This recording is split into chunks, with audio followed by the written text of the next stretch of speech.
Bine v-am găsit, dragii mei din Zodia Săgetător, oriunde v-ați afla. Bine ați venit tuturor pe canalul meu, Tarot Flori de Loto. Eu sunt Nina, gazda voastră, și ca de fiecare dată mă bucur să vă am alături la fiecare lectură. Azi voi face lectura generală pentru luna august, așa că dacă aveți Soare, Lună, Venus sau orice altă planetă în Zodia Săgetător, atunci această lectură este de asemenea și pentru voi. Desigur, trebuie să mulțumesc și să transmit toate urările mele de bine tuturor celor care mi-au lăsat un like, un comentariu sau care s-au abonat la acest canal de tarot, și în felul ăsta am mărit un pic această comunitate frumoasă a florilor de lotus. Bun, dragilor, zic să trecem la treabă și să vedem ce energii, ce mesaje, ce sfaturi vin pentru voi în această lună august. Și vom începe cu acest minunat oracol al frunzelor de ceai, de unde eu voi alege câte o carte pentru fiecare săptămână a lunii august. Haideți să vedem, avem una,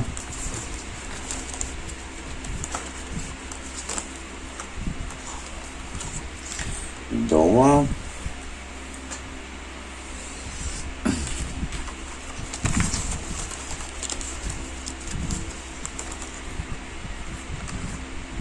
trei și patru. Bun. Haideți să vedem. Prima săptămână din august. Clopoței de vânt. Se pare că va fi o perioadă destul de liniștită, în care pacea și armonia își vor face simțită prezența. Poate voi sunteți într-un moment așa mai zen, mai relaxați și e posibil ca unii dintre voi, nu știu, să fiți plecați sau să trebuiască să plecați poate într-o vacanță undeva la munte, aș zice, sau undeva într-un loc în care să vă regăsiți acel echilibru de care aveați atât de multă nevoie. În a doua săptămână avem pădurea. Ce v-am spus? Undeva la munte, undeva unde să adie vântul, așa. Aveți anumite gânduri neclare, anumite lucruri care totuși parcă nu le dați de cap, parcă nu le găsiți o soluție, parcă nu le vedeți voi cum ați vrea să le vedeți, și probabil că ar trebui, știți cum e o vorbă, nu vezi pădurea de copaci. Ca să poți să vezi pădurea, trebuie să te îndepărtezi de ea și în felul ăsta să ai o imagine de ansamblu a pădurii. Cam așa se întâmplă și cu situațiile. În momentul în care ceva ți se pare neclar, ar trebui poate să privești respectiva situație dintr-o altă perspectivă. Da? Mergem mai departe. În a treia săptămână avem pana sau fulgul, care ne vorbește de cineva care nu prea este atât de sincer cu tine. Este cineva aici care ori îl vei descoperi, e cineva pe care tu îl cunoști. Această persoană tu o cunoști și nu e atât de sinceră cum tu credeai și probabil că ai să afli undeva în săptămâna a treia. În a patra săptămână avem ananasul, care ne vorbește de o reîmpăcare. Păi dacă afli că ceva nu ți s-a spus, ceva ți s-a ascuns, posibil să ai și o reîmpăcare poate cu respectiva persoană sau nu. Cert este că undeva la sfârșitul lui august, în ultima săptămână, apare o reconciliere, o reîmpăcare. Haideți să vedem ce ne spune și acest oracol al cavalerilor de dragoni.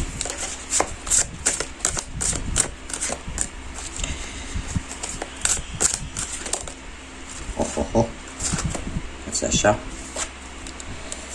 Și avem pe Pallas Athena și Sweetie, dragonul Sweetie, numărul 28, poate să vă spună ceva. Și ce ne spune? Păi ne spune în felul următor: destinul tău este în plină schimbare. Indiferent că vorbim de schimbări bune sau de schimbări mai puțin bune, cert este că puterea stă la tine. Încearcă să protejezi ceea ce este bun pentru tine și să privești în căutarea dragostei.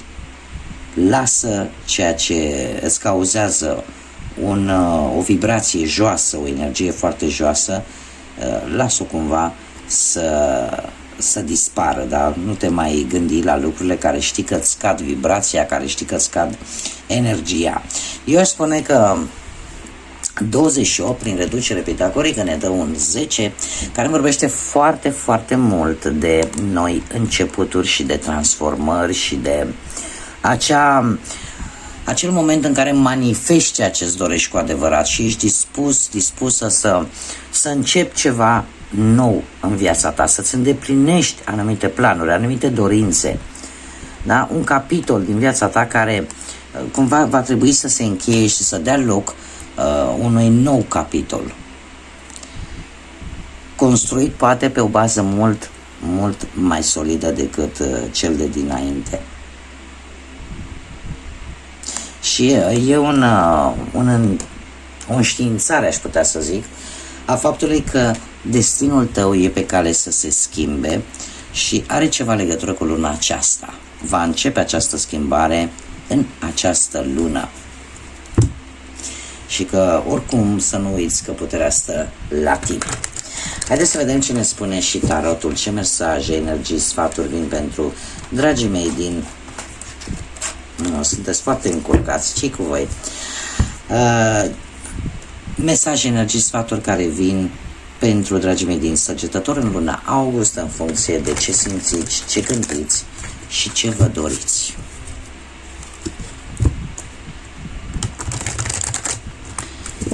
Să vedem.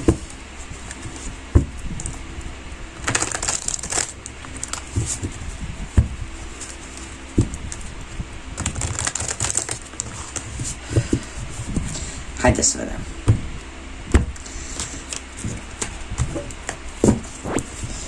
Și avem un paș de cupe,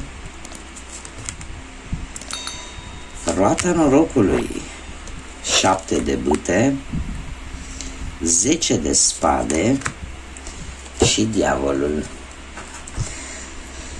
Bun, dragilor, avem două arcane majore destul de importante, roata norocului și diavolul, dar haideți să o luăm cu începutul. Situația actuală cu acest paș de cupe îmi vorbește, nu știu, poate de implicarea sau nu a unor zodii de apă, Rac, Pești sau Scorpion, și ne vorbește de o veste destul de bună, care te va face să ai, sau te-a făcut deja să ai mai multă încredere în tine.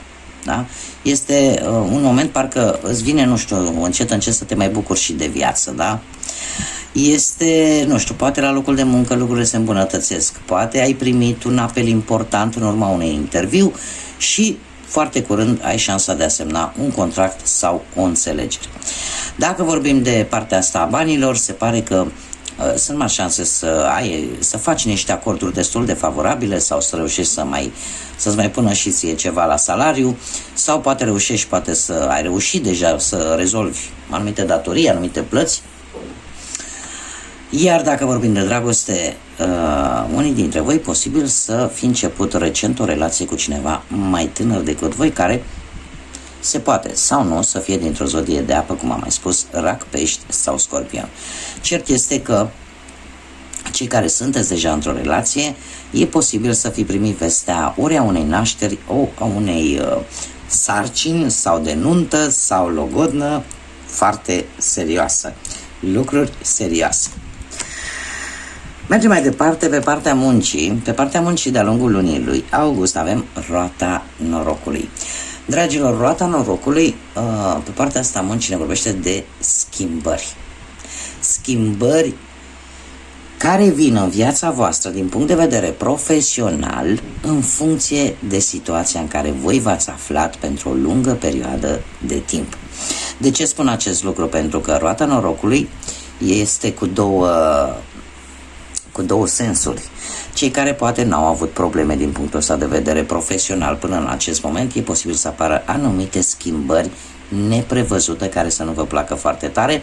Iar cei care poate ați dus lipsă poate de un loc de muncă sau nu ați fost mulțumiți o lungă perioadă de timp vis-a-vis de viața voastră profesională, apare o schimbare care într-adevăr să vă ridice moralul și să vă readucă acea poftă de viață și acel optimism. Da? Pe partea bănuților avem un 7 de bâte. Un 7 de bâte care ne vorbește de posibilități de creștere. Numai un pic că rămân fără baterie. Deci, pe partea bănuților ne vorbește de posibilități de, cum să spune, de creștere materială. E adevărat, nu foarte brusc. De ce? Pentru că aș zice că trebuie să gândești pe termen lung din punctul ăsta de vedere financiar. Posibil să apară mici bonusuri, mici sume de bani, dar mare atenție. De ce? Pentru că ai senzația, nu știu, că ești oarecum, te simți ești un pic în defensivă din punctul ăsta de vedere material. Încerci fără să-ți dai seama că de fapt totuși ești pe o poziție dominantă. Ești pe o poziție, ai putere, ai tot ce-ți trebuie ca să obții o victorie, ca să obții, nu știu, poate o mărire de salariu sau să obții ceva legat de partea asta a banilor. Da? Așa că posibilități vor veni, decât poate că ar trebui, nu știu, să vezi lucrurile totuși pe termen lung. Da? Și să beneficiezi la maxim de aceste oportunități care vin către tine, pentru că, cum am mai spus, te afli pe o poziție de putere, iar faptul că ai fost mereu în defensivă, faptul că poate ai încercat din răzputere în ultima perioadă să tot tragi de bănuții care i-ai avut, cumva vei reuși să o duci la capăt. Da? Pe partea dragostei, în schimb, avem un 10 de spade, din păcate pentru unii dintre voi. Știi cum e? Una caldă, una rece. 10 de spade pe partea dragostei ne vorbește de infidelități, ne vorbește de trădări, poate de secrete care nu le știți, de rupturi. Nu știu dacă Zodia Gemeni vă spune ceva pentru unii dintre voi. Cert este că veți descoperi anumite lucruri pe care nu le știați și care vor să vă doară, dar care în același timp parcă închid ceva, parcă pun final unei ceva, chiar și așa, cu această durere, cu acest sentiment de negativitate, cumva parcă pun capac. Nu pot să vă las așa, pentru că e o carte foarte negativă și foarte usturătoare și aș vrea să mai scot încă o carte. Clarificăm 10 de spade, te rog. Ia să vedem. Nu pot să cred așa ceva. Deci, aici avem un 10 de spade și aici avem un 10 de monede. Dragilor, tind să cred că această trădare, această ruptură, această durere care vă afectează pe voi la nivel de relație, la nivel amoros, la nivel sentimental, totuși vine ori are o cauză materială, deci se poate întâmpla din cauza banilor, sau a cuiva din familie. A cuiva care cumva ține de, nu neapărat de familie, apropiați, foarte apropiați, cuiva foarte apropiat. Zecele de monede, în general, pe partea asta a dragostei, aș zice că poate unii dintre voi, nu știu dacă voi sau acea persoana voastră, a avut mai mult un interes material, iar în momentul în care poate acest interes material e aproape inexistent sau a mai scăzut bănuții, cumva parcă nu mai prezintă interes. Poate să fie și acest lucru. Sau să fie această cauză. Intuiția îmi spune că e o cauză. Deci toată această ruptură pentru unii dintre voi care se vor regăsi, parcă ar avea o cauză materială din cauza banilor. Pentru cei singuri, în schimb, acest 10 de spade, ar trebui să fiți mai atenți cu persoanele noi care apar în viața voastră, care promit, dar e posibil să nu-și țină promisiunile și care de asemenea vin cu un interes bănesc. Așa că mare grijă. La sfatul cărților avem Diavolul, semnul Capricornului, care ne vorbește de asemenea de mai multe lucruri și haideți să le luăm pe rând. Diavolul în sine ne vorbește de probabil anumite adicții pe care unii dintre voi posibil să le aveți, sau o anumită suferință și un anumit blocaj în care tu gândești că ești într-o situație din care nu poți să ieși. Acum eu trebuie să vă spun un lucru. Diavolul nu are putere decât aia care i-o dai tu.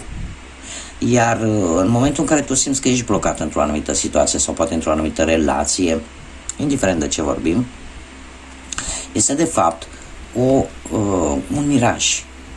Este ceva ce se întâmplă în căpușorul tău, pentru că tu oricând poți să ieși din această încrengătură.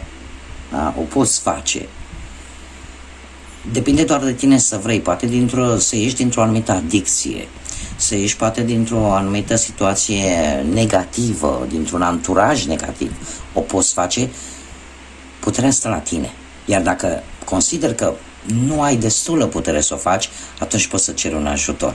Asta ar fi una. Diavolul de asemenea ne vorbește despre bani. Ne vorbește despre bani și se pare că mulți posibil să în fuga lor de a obține anumite resurse materiale să fie dispuși să facă lucruri pe care mai târziu le pot regreta. Așa că mare atenție și la acest lucru. Cum de asemenea, dacă vorbim de relație, se pare că pentru unii dintre voi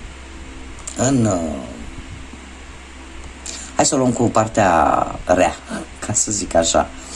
În relație, pentru unii care sunteți într-o relație, e posibil să apară anumite discuții, anumite confruntări, poate din gelozie, care duc la o instabilitate la nivel de pereche. Pentru alții, în schimb, această perioadă din august poate să vină cu mai multă pasiune, mai multă senzualitate decât în mod normal. Iar pentru cei care sunteți singuri, e posibil să fiți atrași de cineva, poate din zodia Capricorn, de ce nu, dar să fiți atrași decât la nivel pasional, chimic, fără implicare emoțională. Și atunci să vă puneți întrebarea dacă într-adevăr voi vă doriți acest lucru sau nu. Haideți să vedem și un mesaj din partea acestui oracol al florilor. Un mesaj pentru dragii mei din Săgetător.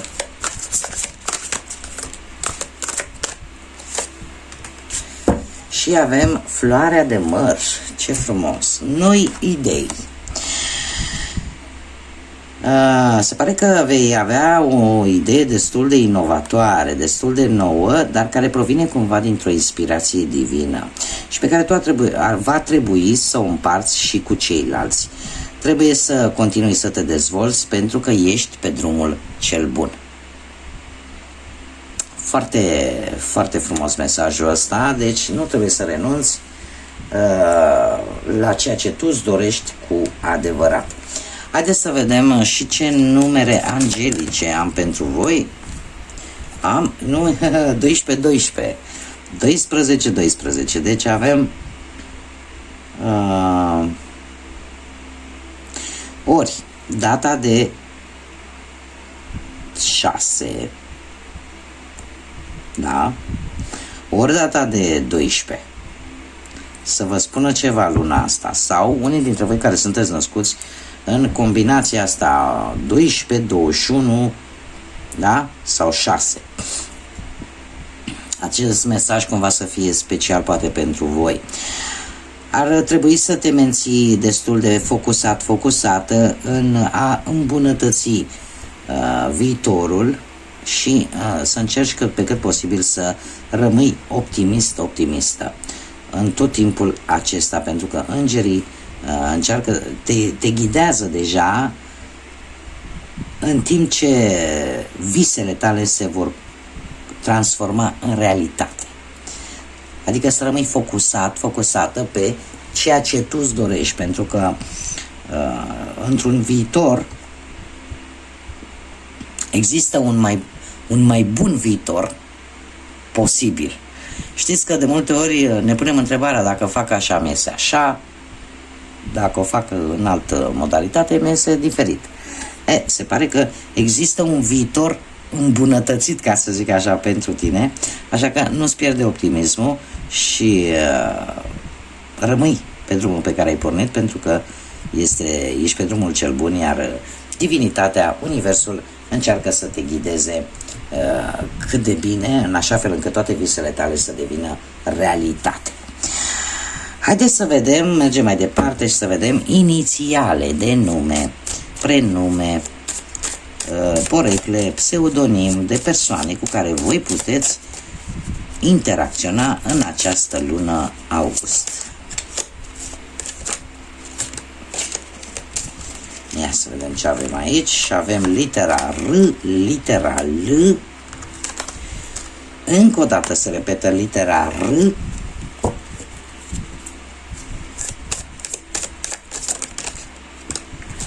Litera K de la kilogram.